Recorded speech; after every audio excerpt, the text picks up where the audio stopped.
me start by thanking and your friendly country, the People's Republic of China, for presiding over the work of the Council in these difficult and exceptional circumstances, and for China's efforts in assisting 89 member states of our organization affected by the emerging COVID-19 pandemic. In a true embodiment of the values and meanings of international cooperation, humanitarian feeling, and impartial implementation of the responsibility of the Presidency of the Council in maintaining international peace and security under the provisions of the Charter. I would like to express to the Member States inside as well as outside the Council our hope to jointly overcome the catastrophic repercussions of this pandemic. This pandemic has united our peoples away from the efforts of some governments to create a rift between them and revealed the fragility of the international structures that have existed since the end of the Second World War and their inability to serve humanity and mankind. In this context, my delegation reiterates its strong condemnation of the unilateral economic coercive measures used by some governments of member states of this organization as a weapon in their sinful war against my country and on other member states as well, which prevent, among other things, the Syrians and their medical healthcare workers from obtaining their basic needs to prevent this pandemic and dealing with possible cases of infection, as well as preventing the provision of food, needs, and basic services to Syrians. Persistence of imposing these unjust coercive measures that violate international law, the Charter of the United Nations and the human rights instruments,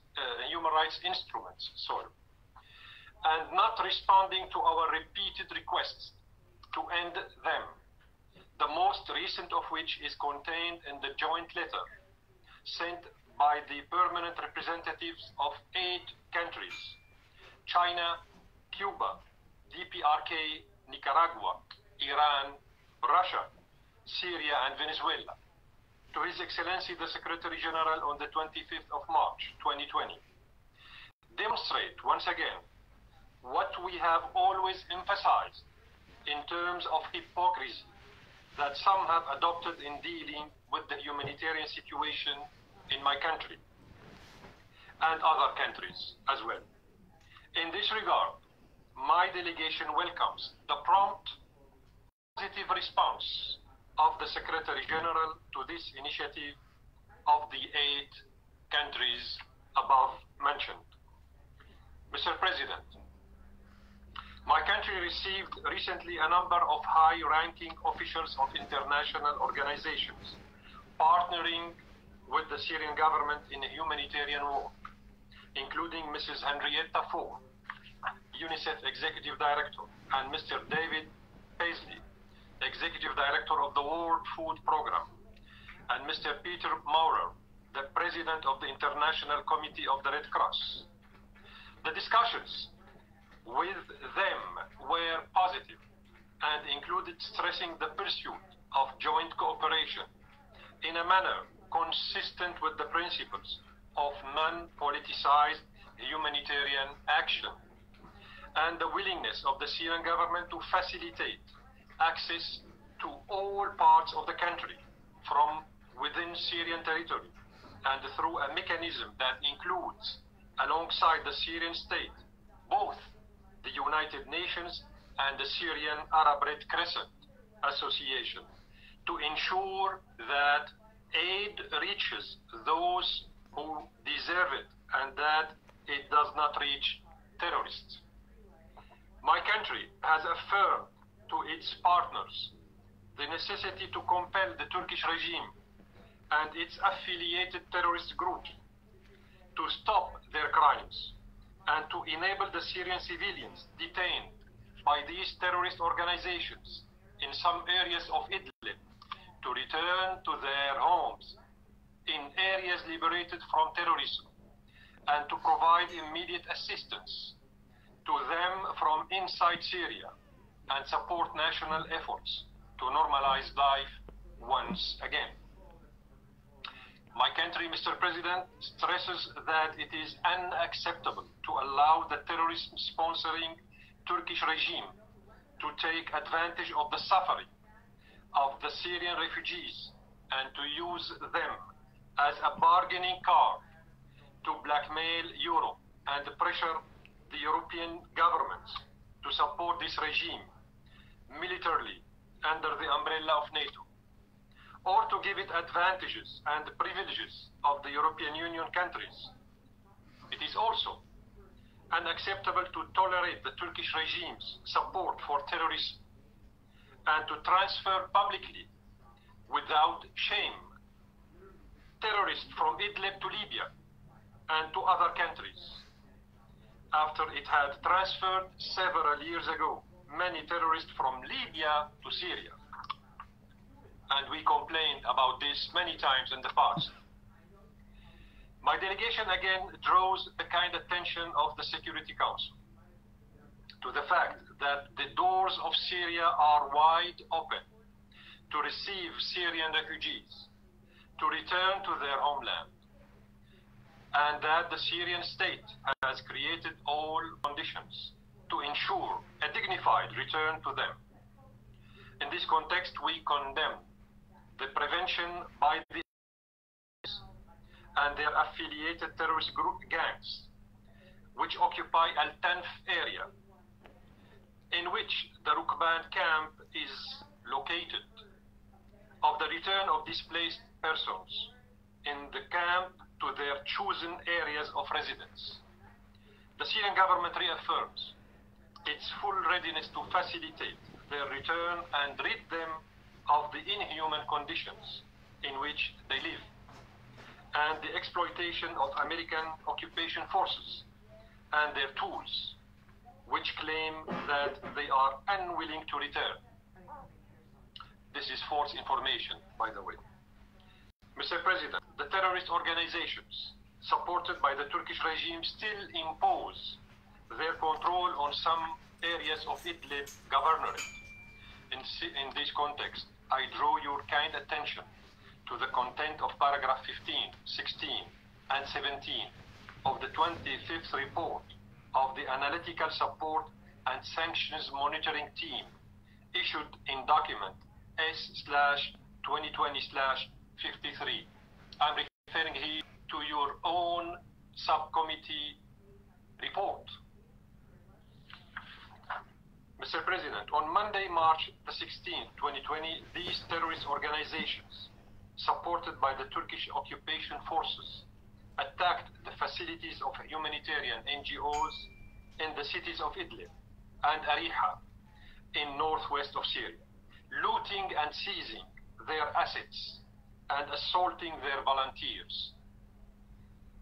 In my letter sent to your good self on March 24th, 2020, I conveyed to you that Erdogan's regime and its terrorist proxies continue to use water as war weapon against civilians in Al-Hasaka city and surrounding congregations northeast of Syria.